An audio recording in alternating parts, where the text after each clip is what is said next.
با سلام گرم به بینندگان وفادار رادیو زودی شما سرخط رویدادها تماشا دارید. امروز 9 می رهبران 7 جمهوری سابق شوروی در کنار ولادیمیر پوتین در میدان سرخ بودند. بزرگمهریار و ادوکات زندانی را به اتاق جریمه‌ای گذراندند. بیگ صبور عنوان استاد علاقه را گرفته است و شورش ملخ‌ها در زمین‌های صبحگینان نویه 5. موضوع دیگر نیز در مد نظر است. امروز در پرد روز غلبه در میدان سرخ مسکو رهبران 7 جمهوری سابق شوروی اشتراک نمودند. در کنار پرزیدنت روسیه ولادیمیر پوتین رهبران خودکامه قزاقستان، ازبکستان، تاجیکستان، ترکمنستان، قرغیزستان، بلاروس و سروزیر ارمنستان نیکول پاشینیان حضور داشتند.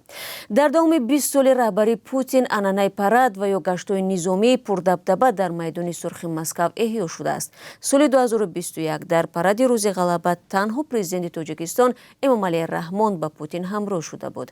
پیش بینی می شود که امروز پوتین با پیام به شرکت‌داران پرد مراجعت خواهد کرد. در سالهای جنگ همه این جمهوری بخشی از اتحادیه شوروی بودند، ولی در سال 1991 اتحاد فرو پاشید و جمهوری استقلال از مسکو را اعلام کردند. در جنگ دوم جهانی که در روسیه اکثرا چون جنگ بزرگ وطنی یاد می شود، بیش از 20 میلیون شهروند شوروی به قتل رسیده است. وزیر کار خارجه تاجیکستان خواسته است کشورهای عضو سازمان همکاری‌های شانگهای به هدف مبارزه با قاچاق مواد مخدر از افغانستان یک نهاد مستقل تأسیس بدهد. سیراجدین موحدین این مطلب را در جلسه شورای وزیران کار خارجه سازمان در میان گذاشت. جلسه چند روز پیش در هندوستان برگزار شد. وی پیشنهاد کرد که مرکز نهاد نو در دوشنبه باشد.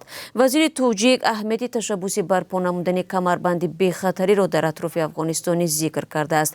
این پیشنهاد در حال صورت می‌گیرد که مقامات در دوشنبه روز 28 اپریل خبر دادند که در یک درگیری نیروهای دولتی و قاچاقبران در ولایت مختار کوهستان بدخشان یک نظامی کشته شد. به اطلاع رسمی قاچاقبران به طرف افغانستان فرار کرده، 3 همکار تاجیکستانی آنها دستگیر گردیدند.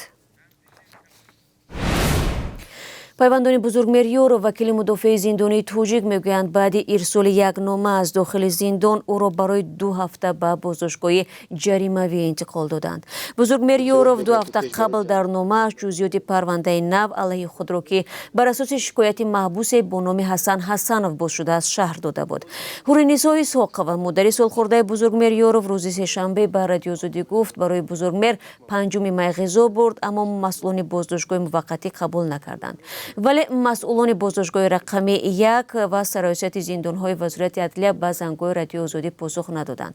جمشید یوروف میگوید به گمان غالب سبب اصلی به اتاق جریمه بردن برادرش نشر نامه او درباره جزئیات پرونده مخفیش در رسانه‌ها میباشد.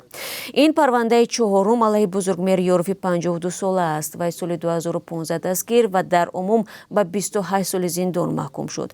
خودش همواره گفته است که گناه ندارد.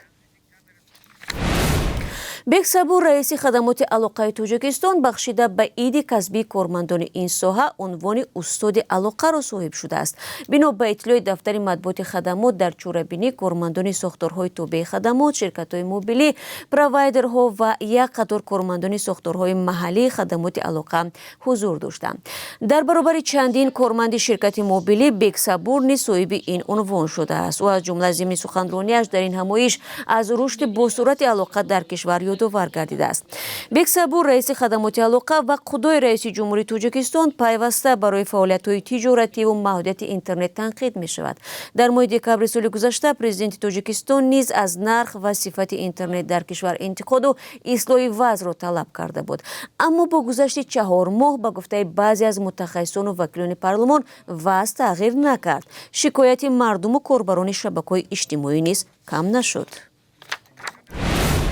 شوکت میرزیویف رئیس جمهوری ازبکستان در کشورش انتخابات پیش از مهلت پرزیدنتی اعلام کرد و روز برگزاری آن را به 9 ایول امسال گذاشت. انتخابات زودرس در پس منظر اصلاح قانون اساسی ازبکستان برگزار خواهد شد که 30 اپریل امسال گذشت.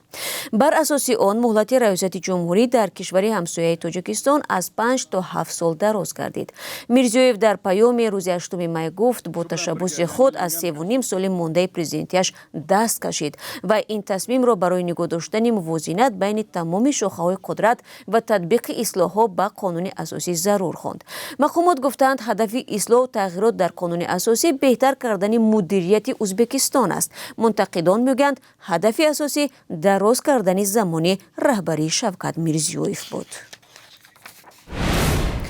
сокинони ҷануби Тоҷикистон бо фиристодани наворҳо аз ҳуҷуми селаи малахҳо ба заминҳояшон нигаронӣ доранд. як курбари радиозоде ки навори мазкурро аз ҷамоати намунаи ноҳияи 5 ирсол доштааст мегӯяд артиши малах пахтазор ва зироятҳои мардумро хӯрда то рафт ба деҳа наздик мешаванд.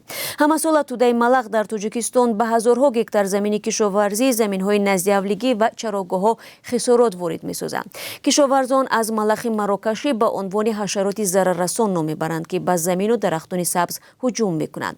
малахро маъмулан тариқи мошинҳои махсус ки дар кӯҳҳо ва талу теппаҳо заҳр мепошад маҳв мекунанд. сокинон мегӯянд агар мақомот иқдом накунанд ва пеши рӯи малахҳоро нагиранд, ин ҳашарот ба хонаҳои мардум юриш хоҳанд бурд.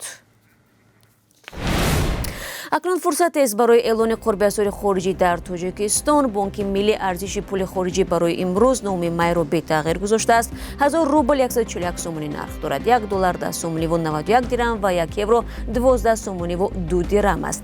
қурби асъор дар бонкҳои тиҷоратӣ метавонад каме фарқ дошта бошад. дӯстони азиз, бо ҳамин нашри навбатии сархати рӯйдодҳоро хулоса мекунем. дар пеш барномаи ахбори озодӣ шуморо интизор аст.